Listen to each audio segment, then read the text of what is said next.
Okay, hello there. This is a little video showing how to solve a system of linear equations, and we're going to take a look at actually substitution. We're going to solve the system by substitution. So we have two equations here.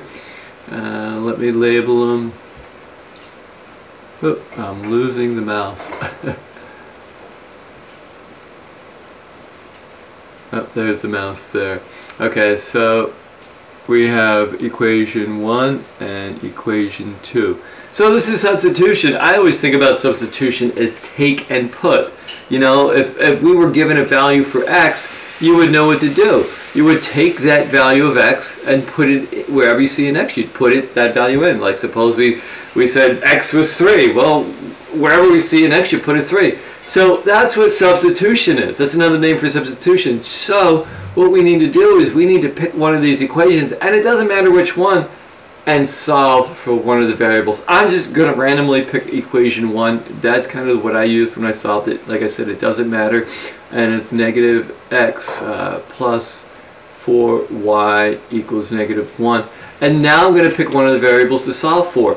And remember, that means we're going to end up with something like, you know, x equals or y equals. So when you take a look at the equation, you say which variable is going to be the easiest one to isolate. Which one's going to be the easiest one to solve for? Well, here's an x sitting here almost all by itself, so this is probably going to be the easiest one. So we will solve for x. And to do that, we have to subtract 4y from both sides, 4y, and we have negative x equals negative 4y minus 1. Now we're almost there, but we have a negative x. We need the final answer has to be x equals. So we have to undo the negative x. To do that, we divide by negative 1. What we do to one side, we do to the other side.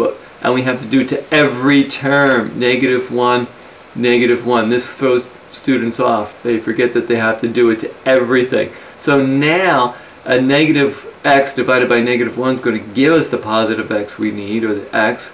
And this is going to be 4y plus 1. A negative 1 divided by negative 1 is just plus 1. Voila, we've solved for x. Now we'll come up and we will take a look at equation 2. And we'll say that's 2x minus y equals 5.5. Excuse my sloppy writing. But look at this. We have a value of x. We know that x is 4y plus 1. It doesn't look nice and sweet and simple like we're used to seeing it, but we're in Algebra 2 now. It doesn't look like x equals 4 or something, you know, just a number. It's not that easy anymore. It is, instead of x equals 4, it's x equals 4y plus 1. But that's what x is. So wherever you see an x, bam, you put in 4y plus 1.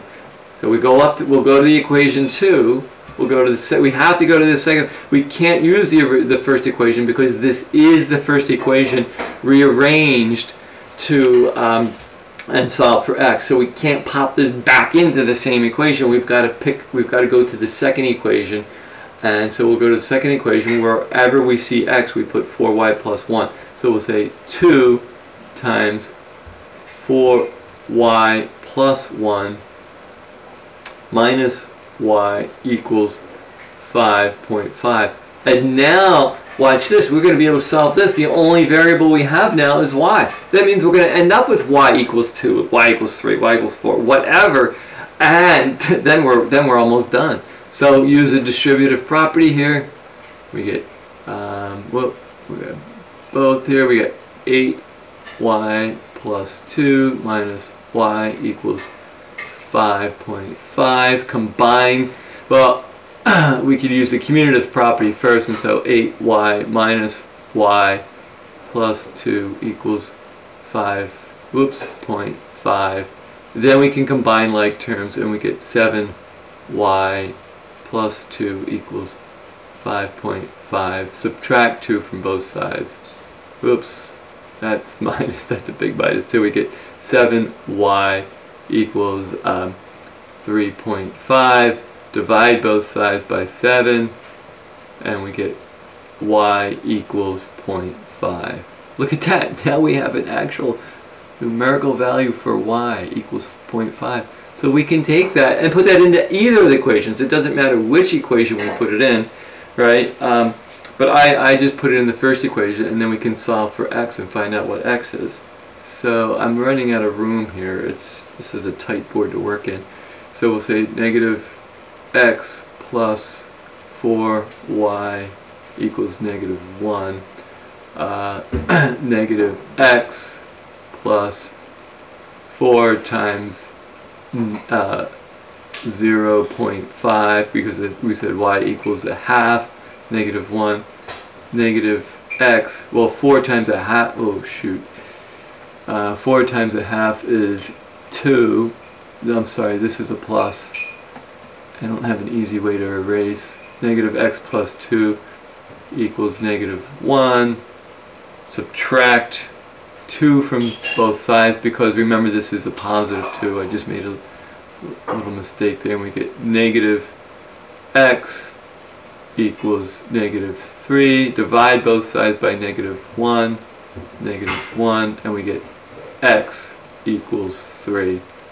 So now we have an ordered pair. Now we have an ordered pair of 3 and 0.5 or half. Well, are we done? No, we're not done. We need to check this. We need to check this, and we check this by taking these values and putting them in both equations. So let's do that. Again, I'm losing my cursor here. Okay, boom.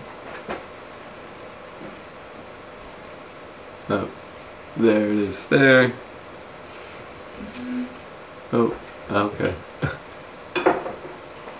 So we take both equations, negative x plus 4y equals negative 1, and we'll take the other one, 2x minus y equals 5.5, and we'll take our ordered pair, 3 and 0. and a half, and we substitute them in.